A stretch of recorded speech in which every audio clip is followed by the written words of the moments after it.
दर्शक महानुभावहरू हार्दिक स्वागत गर्न चाहन्छु।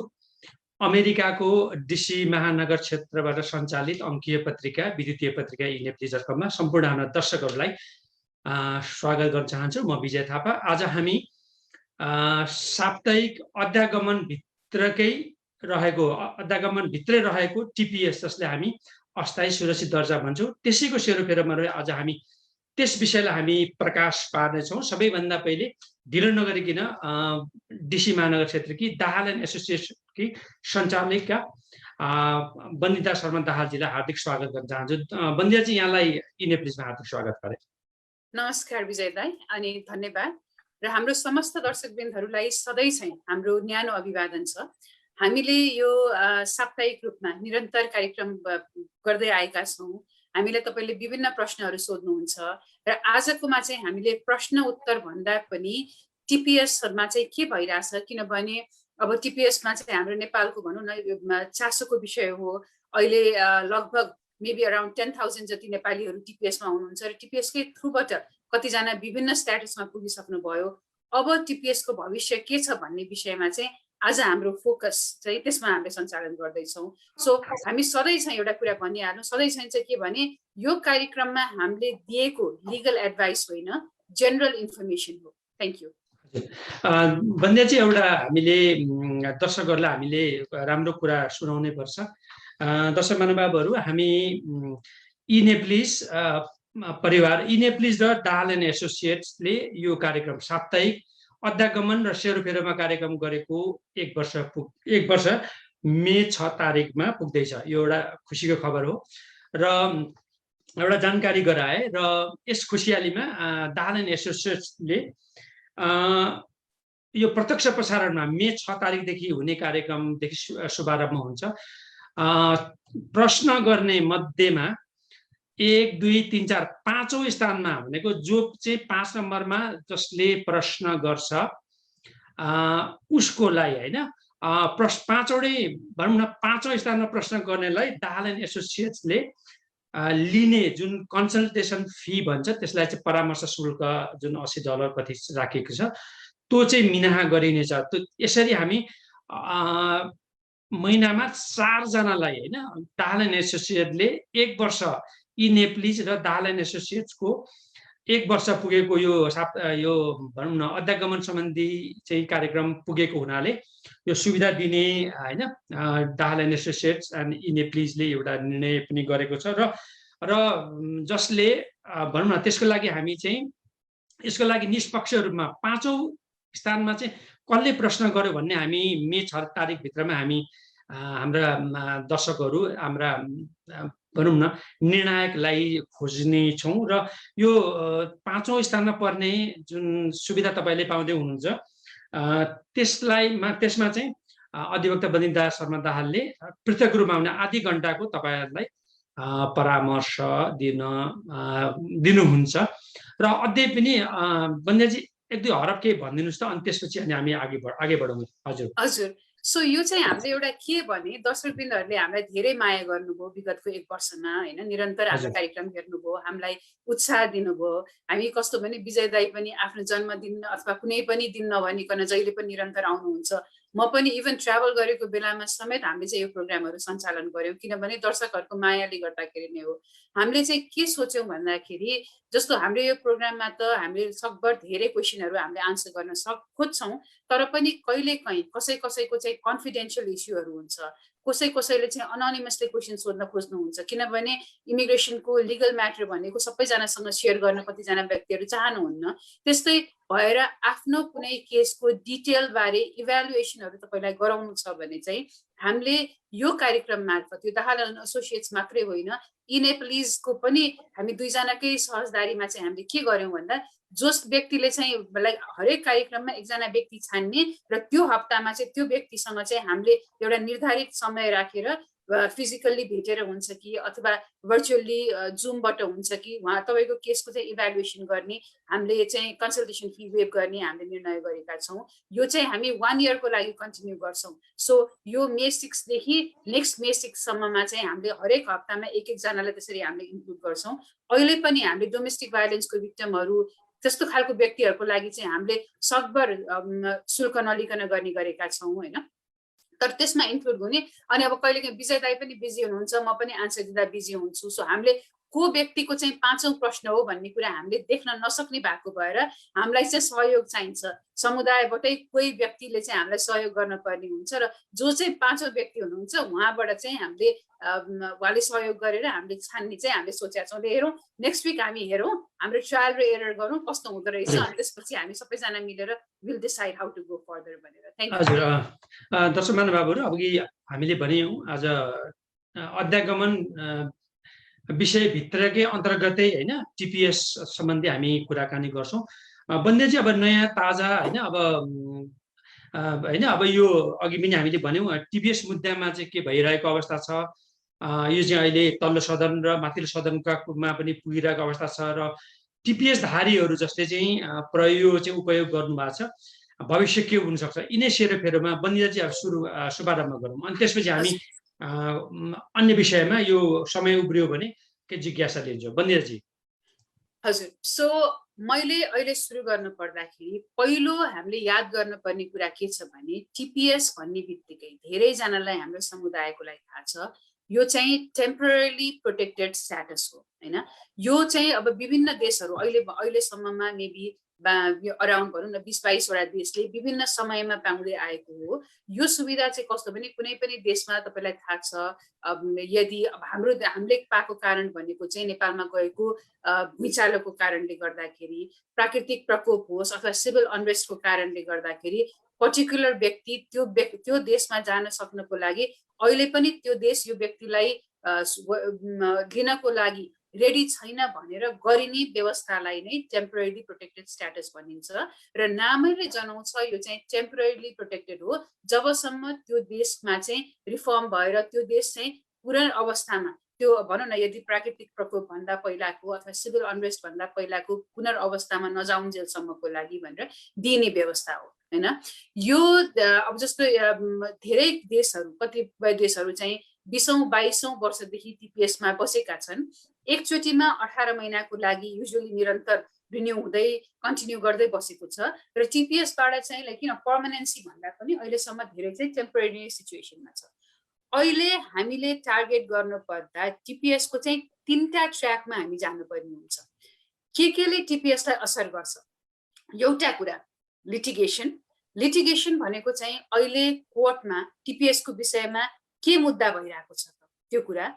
अर्को लेजिस्लेसन, अर्को कुरा चाहिँ के भन्दाखेरि काङ्ग्रेसले, किनभने हामीलाई त टिपिएसको गोल के हो भने एउटा टिपिएस होल्डरहरूलाई कन्टिन्यू राख्ने, अर्को टिपिएसलाई चाहिँ टेम्पररी टिपिएस भन्दा पनि टेम्पररी होल्डर भन्दा पनि पर्मानेन्सीको बाटोमा लाने, टिपिएस होल्डर पनि पर्मानेन्ट हुन् भन्ने बाटोमा लाने कुरा भयो होइन। त्यो बाटो भएको भएर अब कोर्टमा भएको लिटिगेसन, त्यसपछि सदनमा भएको लेजिस्लेसन, काङ्ग्रेसले चाहिँ कानुन ल्याउन सक्छ टिपिएस होल्डर्सहरूको लागि लङ टर्म बनाउनको लागि कसरी कानुन ल्याउन सक्छ र त्यसमा हाम्रो के रोल हुन सक्छ भन्ने भयो। र अर्को कुरा चाहिँ एडमिनिस्ट्रेसन, जस्तो पहिल्यै पनि एडमिनिस्ट्रेसनले चाहिँ भनौँ न अब ओबामाको पालमा पनि एडमिनिस्ट्रेसनले प्रेसिडेन्टले नै को एक्सनबाट नै आएको हो नि त टिपिएस आउनुपर्ने व्यवस्थाहरू त। सो त्यसलाई चाहिँ एडमिनिस्ट्रेसनले पनि रिन्यू अथवा रिडेजिग्नेसन गर्न सक्ने हुन्छ।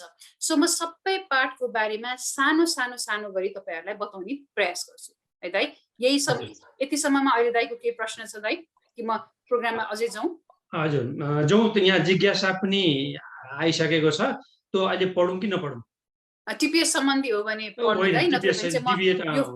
अर्कै छ हाम्रो अध्यागमन सम्बन्धी नै। हजुर सकभर म फ्लोमा जान्छु, किनभने जान्न हामीलाई किन जरुरी छ भने जस्तो अब टिपिएस चाहिँ अब टर्मिनेट हुन लाग्यो होइन। पहिला भनौँ न लास्ट इयर जब टिपिएस टर्मिनेट हुन लागेको बेलामा चाहिँ कतिपय अब तपाईँहरूलाई कतिजनालाई थाहा छ होइन, जस्तो कि रामोस भर्सेस नेल्सन भन्ने एउटा मुद्दा चल्यो।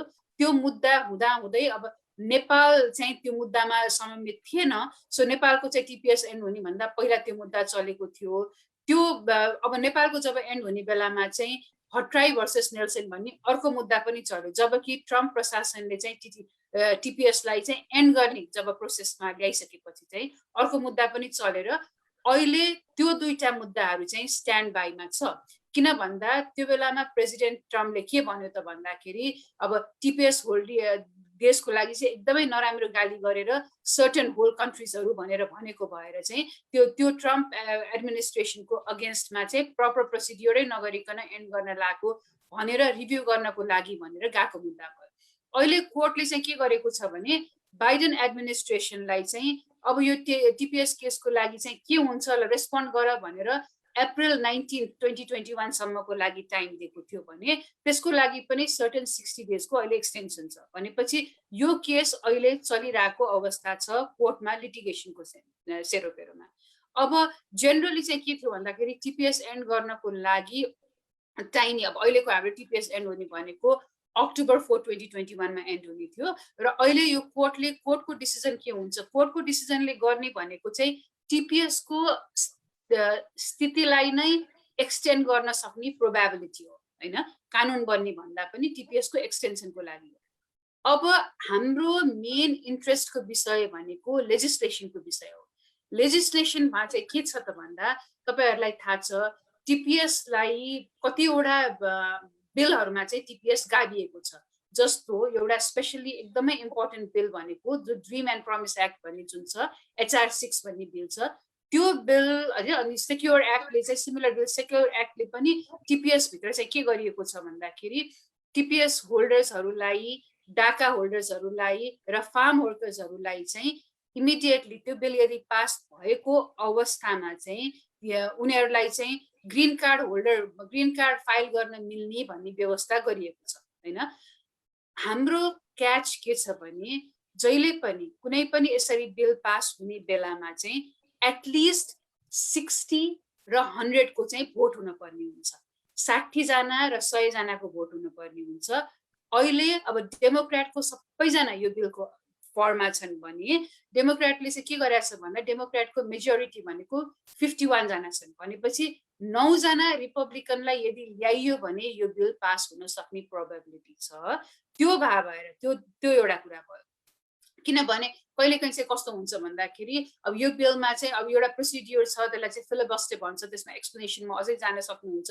यसले चाहिँ बिलमा ल्याउने बेलामा धेरै लामो कुरा गर्दा गर्दा प्रोलङ हुन सक्ने टाइम जान सक्ने कुरा हुन सक्छ हैन। सो त्यो एउटा एस्पेक्ट भयो र अर्को एउटा एस्पेक्ट के छ भने कुनै पनि बिललाई चाहिँ यदि फाइनान्शियल बिल जुन भन्छ जस्तो फाइनान्शियल बिल यदि चाहिँ रिकन्सिलिएसन एक्ट भन्छ त्यसलाई चाहिँ बजेट बिल जस्तो गरेर यदि त्यो बिललाई छिराउन सकियो भने चाहिँ फिलिबस्टरलाई चाहिँ हटाउन सकिन्छ। त्यो भयो भने यो बिल पास गर्ने चाँडै चान्सेस छ र त्यसको लागि पनि कन्सिडरेसन भइरहेछ किनभने टिपिएस होल्डर्स डेफिनेटली फाइनान्स बिलमा किन मानिन्छ भन्दाखेरि टिपिएस होल्डर्सहरुले पनि त जस्तो टिपिएस अहिले 300 एन्ड भन्न अलमोस्ट 400,000 जना मान्छेहरु 400,000 जना मान्छे छन्। त्यो मान्छेहरु मध्ये 120,000 जति चाहिँ स्पेशली क्रिटिकल वर्कमा छन्। उनीहरुले पनि ट्याक्स तिर्छन् सोशल सिक्युरिटी तिर्छन् मेडिकेयर तिर्छन् उनीहरुको पनि फाइनान्शियल एस्पेक्ट गरेर यदि बजेट बिलमा राख्न सकियो भने चाहिँ यो फिलिबस्टरको कम्पोनेन्ट जाने भएर त्यसरी जाँदाखेरि पास हुन सक्ने चान्सेसहरु छ। तर हाम्रो रोल एज अ सिभिलियन हामी सबैजना मान्छेको टिपिएस होल्डर होस् अथवा टिपिएस होल्डर नभएको मान्छे होस् हाम्रो रोल के हुन्छ लेजिस्लेसनको लागि भन्ने कुरा म अहिले तपाईलाई भन्छु। स्पेशली जस्तो अधिकारहरु जस्तो अर्गनाइजेसनले के को लागि लिड गरिरहेछ भन्ने कुरा पनि म यो लेजिस्लेसन पार्टमा भन्छु। र थर्ड कम्पोनेन्ट मैले अघि भने लिटिगेसनको कुरा गरे लेजिस्लेसनको कुरा गरे र थर्ड कम्पोनेन्ट भनेको चाहिँ एडमिनिस्ट्रेसनको कम्पोनेन्ट हो हैन। जस्तो एडमिनिस्ट्रेसनले चाहिँ के गर्न सक्छ भन्दाखेरि यो टिपिएसलाई चाहिँ रिन्यू गर्न सक्छ र रिडेजिग्नेट गर्न सक्छ। यदि रिडेजिग्नेट गर्दियो भने चाहिँ जस्तो अहिलेको टिपिएस भनेको हाम्रो 2015 को जुलाई भन्दा अगाडि आएको व्यक्तिहरु रिन्यू गर्यो भने त्यही व्यक्तिहरुको लागि फाइदा हुन सक्छ। तर रिडेजिग्नेट गर्दियो भने चाहिँ पछि आएका व्यक्तिहरुले पनि टिपिएस पाउने चान्सेसहरु छ। अब यो रिडेजिग्नेट गर्नको लागि पनि हाम्रो रोल के हुन सक्छ त भन्ने पनि हामीले जान्नु पर्छ हैन। सो रिडेजिग्नेट गर्ने चाहिँ कसले गर्छ त भन्दाखेरि DHS को थ्रु गर्न सक्छ।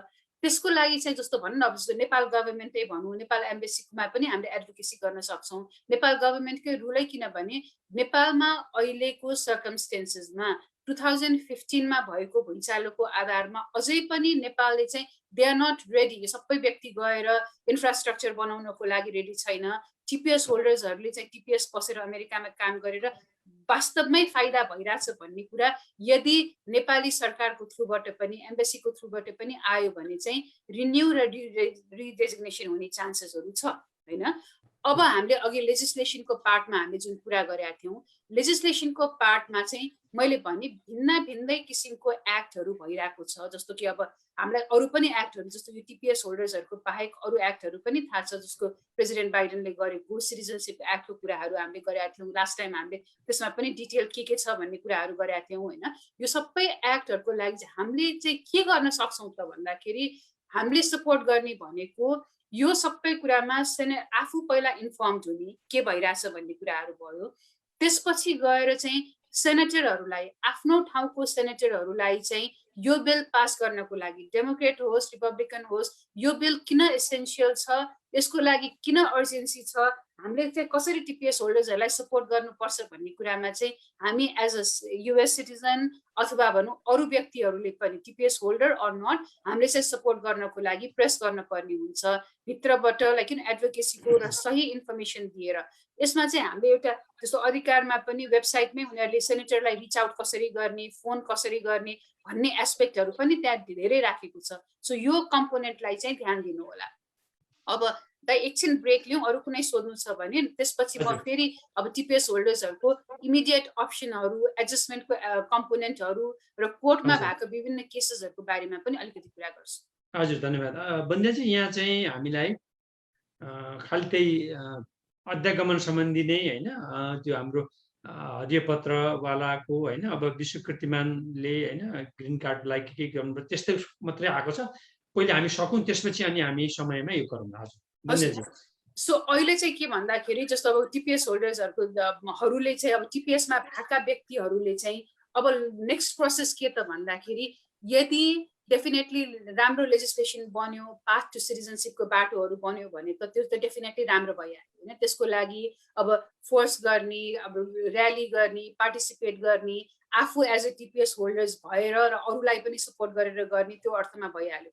तर यदि त्यो भएन भने पनि अल्टरनेटिभ पार्टहरू के हुन्छ त भन्दाखेरि यदि टिपीएस चाहिँ रिन्यू भयो र रिडेजिग्नेट भयो भने पनि आफू एडजस्ट हुने बाटोको लागि चाहिँ मेबी इम्प्लोइमेन्टको बाटो हुन्छ कि अथवा फ्यामिली थ्रु बाटोहरू हुन्छ कि त्यसलाई पनि एक्सप्लोर गर्ने होइन। जस्तो अमेरिकामा विभिन्न कोर्टहरूमा चाहिँ कस्तो भने जस्तो कतिपय व्यक्तिलाई यो कुराले असर पर्छ भन्दा जो व्यक्ति चाहिँ तल्लो बाटो आउनु भएको थियो पहिला, त्यो व्यक्तिले चाहिँ भोलि पर्सि युएस सिटिजनसँगै बिहा हुँदाखेरि पनि एडजस्ट गर्नलाई गाह्रो हुने भएको भएर यदि भनौँ न 9th सर्किटमा, 3rd सर्किटमा र आई थिङ्क 8th सर्किटमा पनि टिपीएस भइसक्योलाई चाहिँ उहाँलाई चाहिँ स्ट्याटसमा हो भन्ने कुरा मान्यता हुने भएको भएर त्यहाँ एडजस्ट गर्न कति कम्पोनेन्टहरू सजिलो छ। सो यो एस्पेक्टहरूमा पनि हामीले विचार गर्नुपर्ने हुन्छ र अहिले चाहिँ डेफिनेटली हाम्रो चाहिँ के भने हाम्रो आय भनेकै यो रिकन्सिलिएसन प्याकेज यदि आयो भने चाहिँ टिपीएस होल्डर्सहरूको लागि आयो र त्यो बजेटको थ्रु पास भयो भने चाहिँ डेफिनेटली बेनिफिट हुन सक्ने हुन्छ होला। हामी अरू एस्पेक्टहरूमा पनि लाइक लेट्स सी अरू उहाँको क्वेसनहरू केही टिपीएस होल्डर्सहरूकै स्पेसिफिक छ भने हामी त्यसमा फर्दर जाउँला र अहिले चाहिँ मेबी हामीले अरू क्वेसन पनि लिने कोसिस गरौँला। अब हजुर धन्यवाद बन्ध्याजी, धेरै राम्रो कुराहरू होइन व्याख्या पनि गर्नुभयो सबै कुराहरू होइन। जाति आफूले भनौँ न यो टिपीएस धारीहरूलाई चाहिने कुरा तपाईँले भनिरहनु भयो। अझै पनि बन्ध्याजी यो खालि हामीलाई 4-5वटा जिज्ञासा आएको छ तर अध्यागमन सम्बन्धी आएको छ। ठिक छ भाइ, हाम्रो अध्यागमनकै प्रोग्राम हो, हामी इन्फर्मेसन दियौँ, अब अध्यागमनको हामी आन्सर गर्न सक्छौँ, गरौँ न। है ल, भरत राज पोखरेलले लेख्नुहुन्छ 2021 को डिभिडी के हुँदैछ भनेर जिज्ञासा राख्नुभयो। सो डिडी को बारेमा चाहिँ मैले अहिले मेरो अपडेट जानकारी भए अनुसार चाहिँ केस सर्टेन केसेसहरू भइरहेको छ। तर कस्तो भन्दाखेरि डिबीको पनि एउटा सर्टेन केस थियो, त्यो केसको अहिले मैले नाम झट्टै बिर्सेँ, म तपाईँहरूलाई अपडेट गर्छु। र डिबीको पनि किन यदि एम्बेसीले खोलेर चाहिँ एम्बेसीमा पनि अब इन्टरभ्यूहरू हुने प्रोसेस भएपछि अगाडि बढ्छ। तर डिबी चाहिँ अन पनि गरेको छ। म मेबी नेक्स्ट टाइममा चाहिँ डिबीको अलिकति इलाबोरेट डाटाहरू र टाइम लिएर हामीले यसरी नै इनिसियल पार्टमा चाहिँ म डिबीमा फोकस गर्छु। हजुर धन्यवाद। उमाकान्त भट्टराईजीले सोध्नुहुन्छ पर्मानेन्ट रेजिडेन्ट लिएको कति वर्षसम्म सिटिजनसिप लिनुपर्छ अथवा लिनु पर्दैन? थ्याङ्क यू भनेर सोध्नुभयो बन्देजी। सो नमस्कार उमाकान्तजी। पर्मानेन्ट रेजिडेन्ट लिइसकेपछि तपाईँले कुन बाटोबाट लिनुभयो, यदि म्यारिज टु युएस सिटिजन हो भने 3 वर्षमा तपाईँ लिन पाउनुहुन्छ सिटिजनसिप, अथवा नर्मल अरू कुनै पनि तरिका रहेछ भने चाहिँ 5 इयर्समा लिन पाउनुहुन्छ। 5 इयर्स भने तापनि कपाल अफ मन्थ्स अगाडि फाइल गर्नु मिल्छ, त्यो चाहिँ तपाईँले पाउने भयो। तर लिनु पर्छ कि पर्दैन भन्ने कुरा तपाईँको पर्सनल कुरा हो होइन, किनभने कतिपय व्यक्तिहरूले चाहिँ सिटिजनसिप नलिएरै नै पनि बसिरहेको हुन्छन्। युजुअली चाहिँ कस्तो हुन्छ भने तपाईँलाई दिने सिटिजनसिपको जुन ग्रिन कार्डको कार्ड छ 10 इयर्सको लागि हुन्छ। ग्रिन कार्डको स्ट्याटस चाहिँ सधैँ भ्यालिड हुन्छ, त्यो जानको लागि चाहिँ जजको थ्रुबाट मात्रै जान मिल्छ भनेपछि तपाईँको त्यो कार्ड चाहिँ 10 इयर्सको लागि भ्यालिड हुने भएको भएर कार्ड सकिनुभन्दा 6 महिना अगाडि तपाईँले रिन्यू गर्न सक्नुहुन्छ र तपाईँले सिटिजनसिप नलिएर पनि बस्न सक्नुहुन्छ। यसैमा म एउटा कुरा थप्न चाहन्छु, 5 वर्ष पुग्यो भन्दैमा सिटिजनसिप भर्न चाहिँ पर्दैन। एउटा हाम्रो नेपाली कम्युनिटीलाई जानकारी किन म दिन चाहन्छु भन्दाखेरि कतिपय व्यक्तिहरू अहिले जो कि डिबीबाट आउनु भएको, स्पेसली डिबीबाट आउँदाखेरि चाहिँ परिवारको सदस्यहरू सबैजनालाई डिबी भर्दाखेरि उल्लेख नगरेको व्यक्तिहरू हुनुहुन्छ, जस्तो चाहिँ अब विवाहित व्यक्तिहरू अविवाहित भनेर आउनु भएको छ अथवा बच्चा बच्ची राख्नु भएको छैन। 5 वर्षको बिचमा उहाँले परिवार बोलाउनु भयो, बच्चा बच्ची ल्याउनु भयो, अनि सिटिजनसिप भर्दाखेरि चाहिँ पुरै परिवारको नाम राखेर उहाँहरूले भर्दाखेरि सिटिजनसिप डिनाइ हुने चान्सेसहरू चाहिँ बढी छ होइन। अनि अहिलेसम्म चाहिँ धेरै के भइरहेछ भने सिटिजन डिनाइ मात्रै हुन्छ, तपाईँ एटलिस्ट ग्रिन कार्ड राख्न सक्नुहुन्छ। मेरो रिसेन्टली 1-2 जना क्लाइन्टहरूको केसमा चाहिँ के भयो भन्दाखेरि सिटिजनसिप डिनाइ मात्रै होइन, उहाँलाई चाहिँ रिमुभल गरेर कोर्टमै पठाइदियो, किनभने तिमीले ग्रिन कार्ड गलत बाटोबाट मिसरिप्रेजेन्टेसन गरेर ल्याऊ भनेर। त्यही भएर सिटिजनसिप फाइल गर्नुपर्दा मैले किन उमाकान्तजीको क्वेसनको आन्सर भन्दा पनि मैले अलिकति थपेको सबैलाई जानकारी दिनको लागि तपाईँले चाहिँ त्यो इभ्यालुएट गर्न चाहिँ जरुरी छ। तपाईँको सबै चिजहरू, क्रिमिनल पार्टहरू, ग्रिन कार्ड लिँदाखेरि कुनै पनि कुराहरू थियो कि थिएन, त्यो हेरेर मात्र अगाडि बढ्नु होला। धन्यवाद। हजुर, हामीलाई रियल हिरोले सोध्नुभयो, विश्व कीर्तिमान राख्ने जो ग्रिन कार्ड साथै अन्य फाइल एप्लाई गर्न चाहने व्यक्तिहरूलाई पनि के सुविधा दिनु पर्यो भनेर गुनासो नि आएछ दिदी, के सोचिदिनुहोस् है भनेर सोध्नु भएको छ। हुन्छ भाइ, म त्यो कि तपाईँले एक्सप्लेनेसनको कुराहरू गर्दाखेरि पनि हामी गर्न सक्छौँ होइन। जस्तो कि अब तपाईँलाई थाहा छ, तपाईँकै केस पनि हाम्रो विश्व कीर्तिमान राखेर उहाँले चाहिँ नेपालको नाम कतिवटा देशमा राखेको कारणबाटै किनभने त्यो EB1 भनेको एक्स्ट्राअर्डिनरी भनेको चाहिँ कस्तो भन्दाखेरि फ्यु मान्छेहरूले त्यो ठाउँमा पुग्न सक्ने भएर अमेरिकी सरकारले डिभर्सिफाई गर्नको लागि नै अप्रिसिएट गरेको हो। सो त्यो लेभलको व्यक्तिहरू डेफिनेटली त्यो पनि हामी सोचौँला। अनि मेबी हामी भाइ तपाईँलाई पनि हामी ट्राई गरौँला, तपाईँ नै जज बस्दिनुहुन्छ कि 5औं व्यक्ति छान्नलाई हामी तपाईँसँग रिच आउट गर्छौँ कि तपाईँले हाम्रो कार्यक्रम सधैँ हेरिदिनुहुन्छ, मेबी नेक्स्ट टाइमदेखि चाहिँ को 5औं व्यक्ति बन्छ भनेर मेबी सोचिदिनुहुन्छ कि। धन्यवाद। हजुर, अर्को चाहिँ रियल हिरो शङ्करजी स्वागत छ भन्नुभयो होइन। शारदा छेत्रीजीले नमस्कार Bandita ma'am and Vijay sir भन्नुभयो। टेक्सासबाट अमिता थापाले हेरिहाल्नु भएको छ होइन। विजय दाइ, हजुरको सम्पर्क सङ्ख्या उपलब्ध हुन पाए आभारी हुने थियो भनेर म तपाईँलाई दिउँला। चिरञ्जीवी बाबु भन्नुभयो होइन। चिरञ्जीवी सुवेदीले आरामै छ भाइ भनेर आफूमा उहाँ प्रत्यक्ष प्रसारणमा पनि हाम्रै यो मञ्च प्रयोग गर्नुभएको छ, धन्यवाद। मोहन कार्कीजीले अर्को एउटा जिज्ञासा राख्नुभयो बन्दियाजी। नमस्कार म्याम, मेरो छोराले 17 वर्षको उमेरमा उसको मम्मी मार्फत US पासपोर्ट लिएको, अब ऊ 21 वर्ष पुग्यो। उसले अब सर्टिफिकेट अफ सिटिजन लिन आवश्यक छ कि छैन? मैले सुनेको सर्टिफिकेट नलिकन पासपोर्ट रिन्यू पनि गर्न पाइँदैन, के हो सत्य हो? कृपया झन्झट नमानी प्रश्न पारिदिनु न अनुरोध गर्दछु भनेर मोहन कार्कीले भन्नुभयो। हजुर, नमस्कार मोहनजी।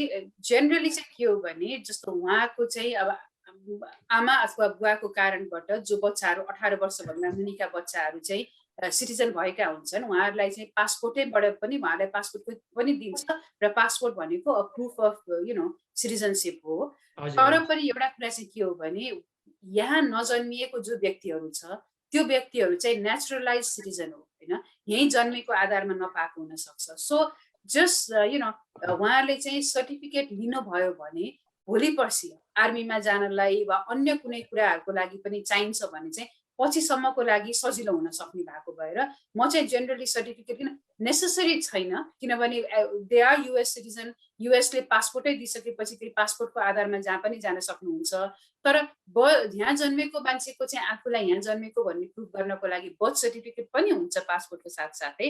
त्यस्तै नेचुरलाइज सर्टिफिकेट लिँदाखेरि चाहिँ उहाँले चाहिँ फरक फर्म भर्नुपर्ने हुन्छ होइन। त्यो गरेर लिँदाखेरि चाहिँ आई थिङ्क त्यो चाहिँ लङ रनमा उहाँलाई फाइदा हुन्छ होला जस्तो मलाई लाग्छ। धन्यवाद। हजुर, धन्यवाद।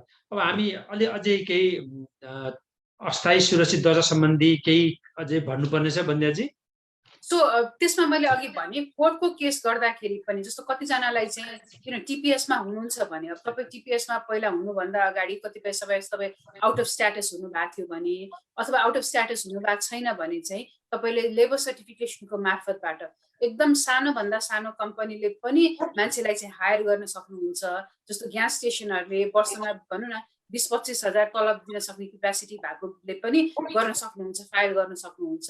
सो त्यो एक्सप्लोर गर्नु होला, किनभने अहिले त नेपाली बिजनेसम्यानहरू पनि कतिजना भइसक्नु भयो।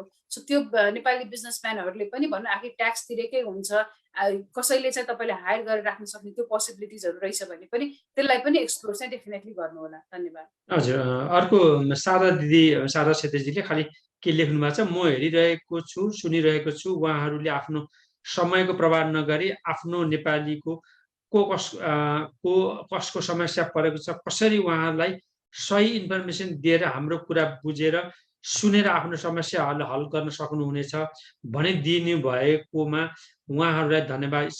इट्स अ इम्पोर्टेन्ट प्रोग्राम भनेर उहाँले आफै शारदाजीले भन्नुभयो। धन्यवाद। नमस्कार, धन्यवाद। हामीलाई सधैँ हेरिदिनुहुन्छ, तपाईँ पनि वान अफ द जज बनिदिनुहुन्छ कि शारदाजी, त्यो पनि हाम्रो आग्रह छ।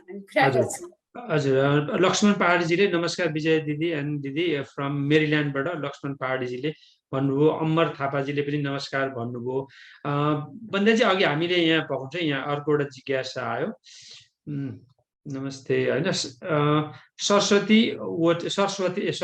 लेखेको हो। म्याम सर नमस्ते होइन, पकाउँछ।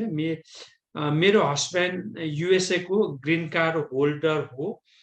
मेरो सेप्टेम्बर 4 मा फाइल भएको हो। फेब्रुअरीमा युएसएसआईले 10E नम रिसेसिभ भयो। सो आइओई नम 09096 फाइल गरेको सर्भिस सेन्टर नेब्रास्कामा सेन्टरमा हो। सो अब एप्रुभ कहिले हुन्छ होला प्लिज हेरिदिनु न मलाई होइन।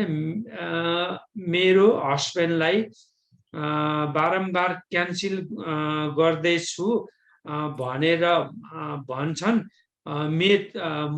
मेरो होइन नानी नेपालमा छ, फाइल नि नगर्दा बल्ल गरिदिनु भयो हो सर। अब मलाई के गर्न सक्छु भन्दा अलिकति यो रोमनमा लेखेको हुनाले कुरा बुझेन। अब बन्ध्याजीले त गर्दा अलङ्कार बुझ्नुहुन्छ नि, एकलाई भनिदिनुहोस् त। सो तपाईँको चाहिँ के हस्बेन्डले बल्ल फाइल गरिदिनु भएको, पेटिसन फाइल नगरेर भनेर भन्नुभयो होला तपाईँले होइन।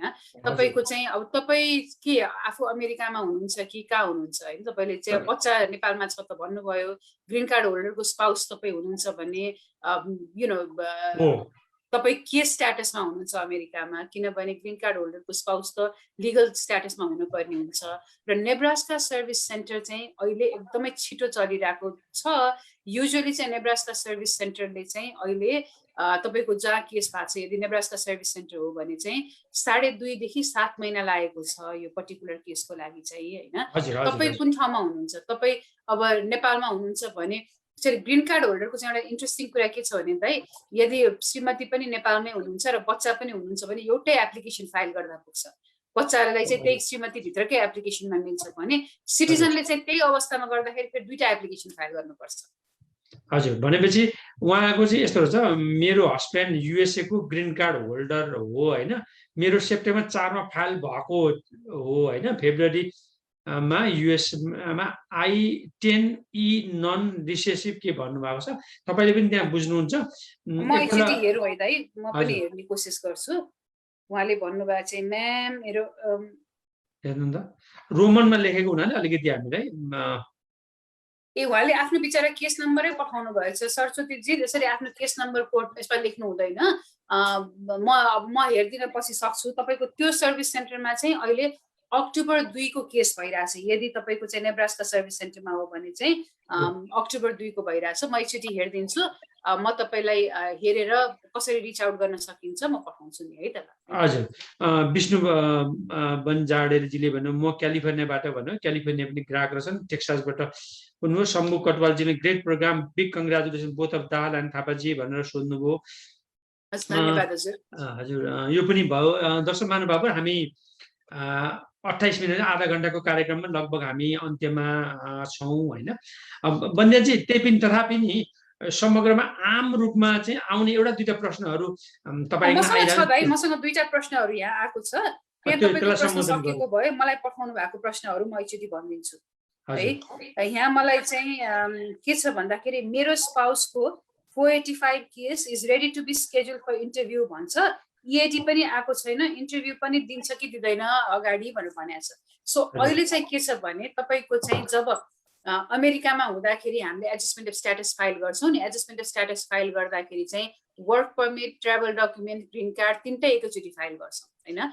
जेनरली चाहिँ के हुन्छ भने वर्क पर्मिट र ट्राभल डकुमेन्ट 3 महिना जतिमा आउँछ भने ग्रिन कार्डको लागि चाहिँ 13 महिना जति लाग्छ होइन, 485 को फर्मको लागि। सो पहिला के हुन्थ्यो, उनीहरूले वर्क पर्मिट पठाउँथ्यो, ट्राभल डकुमेन्ट पठाउँथ्यो, त्यसपछि 485 फर्महरू हेर्न थाल्थ्यो र तपाईँलाई चाहिँ 485 मा के पुग्यो पुगेन भनेर त्यसपछि पठाउँथ्यो। यो भनेको मतलब के भने तपाईँको चाहिँ 485 मा सबै चिजहरू पुगिसकेको छ होइन।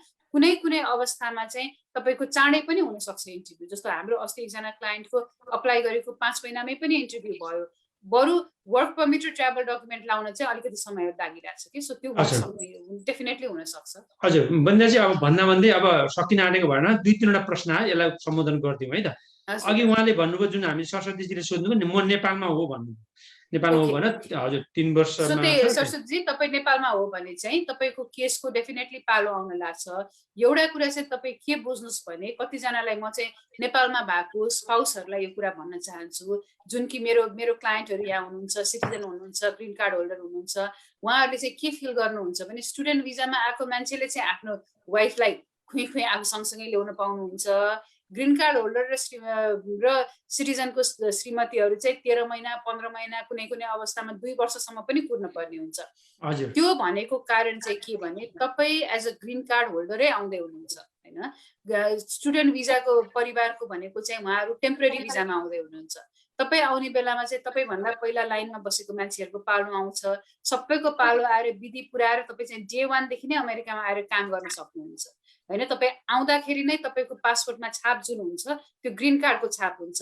तपाईँको घरमा कार्ड मेल गर्छ तर त्यो छाप चाहिँ ग्रिन कार्डको हुन्छ। सो अलिकति पेसेन्स चाहिँ राख्नु। जेनरली मान्छे तपाईँको I-130 अप्रुभ भए तापनि त्यसपछि तपाईँ नेसनल भिजा सेन्टरमा जान्छ।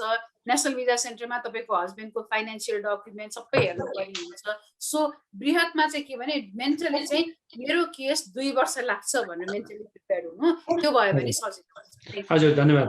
भन्दै चाहिँ 2टा छ होइन। अब हाम्रो 30 मिनट त भइहाल्यो होइन। तथापि आज सुमी शशीले लेख्नु भएको छ, I'm F1 status since 2014 and worked as a librarian on campus. However, I always filed tax as a resident, tax 2040, and took all my residential education as well as other benefits. I travel Nepal in every summer. My last entry is to US is F1 visa on January 4, 2020. I have never applied for TPS. My questions are, can I apply TPS now? If yes, how can I apply? Will there be a problem in my immigration status since I filed tax as a resident instead of non-resident 1040 NR and took all benefits? So, कसको नाम के थियो उहाँको? सुमी श्रेष्ठ. सुमितजी, तपाईँको क्वेसनको certain कम्पोनेन्टहरू छ। पहिला टिपीएस file नगरेका व्यक्तिहरूले पनि टिपीएस पछि पनि फाइल गर्न पाउने सर्टेन व्यवस्था छ, जसलाई चाहिँ लेट इनिसियल फाइलिङ भन्छ। लेट इनिसियल फाइलिङको 4-5 वटा ग्राउन्डहरू छ। तपाईँको अन्य स्ट्याटसमा भएको यस्तो यस्तो अवस्थाले गर्न मिल्ने हुन्छ होइन। सो हामीसँग आउँदाखेरि धेरैजनाको हामीले चाहिँ लेट रेजिस्ट्रेसनमा पनि गर्दा छौँ। यदि तपाईँले चाहिँ सबै स्ट्याटस मेन्टेन गर्नु भएको छ र पहिला फाइल गर्नु भएन भने एक्सप्लेनेसन तपाईँको स्टेटमेन्ट हालेर हुन सक्ने पोसिबिलिटी हुन्छ होइन। त्यो धेरैजनाको भएको छ। त्यो एउटा कुरा भयो। अर्को कुरा, तपाईँले काम गरेको भनेको कलेजमा नै काम गर्नु भएको छ, सो तपाईँले आफ्नो स्टुडेन्ट भिजाको भायोलेसन गर्नु भएको छैन।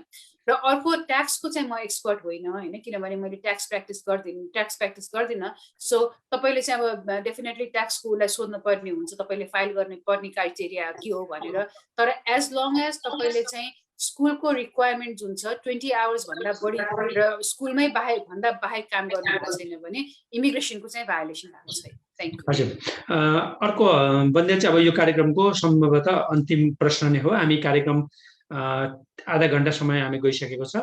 रोशन कैनीले के सोध्नुहुन्छ भने, ma'am, I have one employee who has a daughter born in USA but she doesn't have a paper. How can she file a paper through her daughter, please? भनेर सोध्नु। हजुर, नमस्कार हजुर। सो बच्चा बच्चीबाट पेपर फाइल गर्नको लागि चाहिँ बच्चा यहाँ जन्मेका बच्चा बच्चीहरू 21 वर्ष पुग्नुपर्छ र युजुअली चाहिँ बाउआमाको स्थिति पनि उहाँ एन्ट्री गरेको र लिगल स्ट्याटस मेन्टेन गरेको हुनुपर्छ।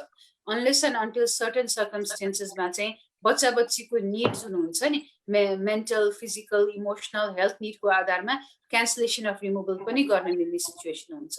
सो तपाईँको इम्प्लोइ कहिले आउनुभयो, कुन आधारमा आउनु भएको, उहाँको केसको लागि चाहिँ मेबी तपाईँले अलिकति डिटेलमा कुरा गर्न पर्ने हुन सक्छ होला। धन्यवाद। हजुर, अन्तिममा हाम्रो खालि हामीलाई शुभकामना मत दिनुभएको शारदा गौतमले भन्नुहुन्छ, नमस्ते सर एन्ड म्यामलाई प्रोग्राम धेरै राम्रो गर्नु भएको छ, म बधाई छ, मेरोबाट बधाई छ, म पोखराबाट हेर्दैछु। ल, सुन्दर नगरी नेपाल पोखराबाट हेर्नु भएको छ। दर्शक महानुभावहरू, हामीले आज चाहिँ अध्यागमन र यसै भित्र रहेको अस्थायी सुरक्षित दर्जा जस्तो टिपीएस भित्रमा अधिवक्ता बन्दिता शर्मा दाहालले सबै कुराहरू भन्नुभयो। तर धेरै व्याख्या पनि महाभारत जस्तो पनि गर्नु भएन। त्यसलाई त्यति चाहिँदैन भने जति चाहिने यो टिपीएस धारीहरूलाई थियो त्यति नै बताउनु भयो। र अघि पनि मैले भने, फेरि एकपल्ट भन्छु, आगामी मे 6 तारिकदेखि 5औं प्रश्न प्रत्यक्ष प्रसारणमा तपाईँहरूले दिएको 5औं प्रश्नमा हामीले छान्यौँ भने 5औं प्रश्नमा तपाईँको पर्यो भने तपाईले निशुल्क रूपमा चाहिँ दाहाल एन्ड एसोसिएटमा परामर्श फिस भनेको, परामर्श शुल्क भनेको यो हाम्रो हैन कन्सल्टेसन फी भन्छ, त्यो $80 तपाईले तिर्नु पर्दैन। त्यसमा आधा घण्टासम्म दाहाल एन्ड एसोसिएटले तपाई बन्दिता शर्मा दाहालजीले तपाईसँग तपाईलाई यसको चाहिँ हैन फाइदा तपाईलाई दिनुहुन्छ। र महिनामा 4 वटा त्यस्ता हैन हामी 5 भनौँ न प्रश्न 5 वटा 5औं स्थानमा पर्ने प्रश्नलाई चाहिँ 4 हप्तासम्म लगातार हामी गर्छौं र महिनामा 4 वटा चाहिँ हामी त्यसरी कार्यक्रम ल्याउने छौं। र भाग्यशाली बिस्ता अब अहिले नै भनौं अग्रिम शुभकामना पनि दिन चाहन्छु। बन्ध्या चाहिँ अन्त्यमा के भन्दै हुन्छ, त्यसपछि हामी कार्यक्रम विश्राम गर्न चाहन्छु। धन्यवाद। हजुर, धन्यवाद दर्शकवृन्दहरू, तपाईहरु सधैँ हाम्रो कार्यक्रम हेरिदिनु भएको छ, हामीलाई सधैँ माया गरिदिनु भएको छ। प्रश्नहरू सोध्नु होला, किनभने जति सक्यो हाम्रो कम्युनिटीलाई चाहिँ अवेयर गर्न सानो सानो मिस्टेकले गर्दाखेरि कहिलेकाहीँ कन्सिक्वेन्सेसहरू नराम्रो हुन सक्ने भएको भएर हाम्रो यो कार्यक्रमको उद्देश्य भने चाहिँ के नगर्नु भन्ने कुराहरूलाई चाहिँ हामीले बढी जोड दिएका हुन्छौँ। अहिले पनि एउटा कुरा म भन्न चाहन्छु, टिपीएसकै सेरोफेरोमा पनि यदि तपाईले चाहिँ अहिले नै टिपीएसको लागि चाहिँ फर्म भर्नु, टिपीएस चाहिँ रिन्यू भइसक्यो, टिपीएसको यो बिल आइसक्यो भनेर कसैले भन्छ भने त्यो कुरालाई नपत्याउनु होला। केही पनि त्यस्तो फर्म, कहीँ पनि पैसा तिर्न पर्ने केही पनि कुरा अहिले भएको छैन। सो फोकस गर्नु, हामीले जेनरल इन्फर्मेसनहरू चाहिँ हामी प्रोभाइड गर्छौँ। हजुर, धन्यवाद। हजुर, धन्यवाद। शुभरात्रि, नमस्कार।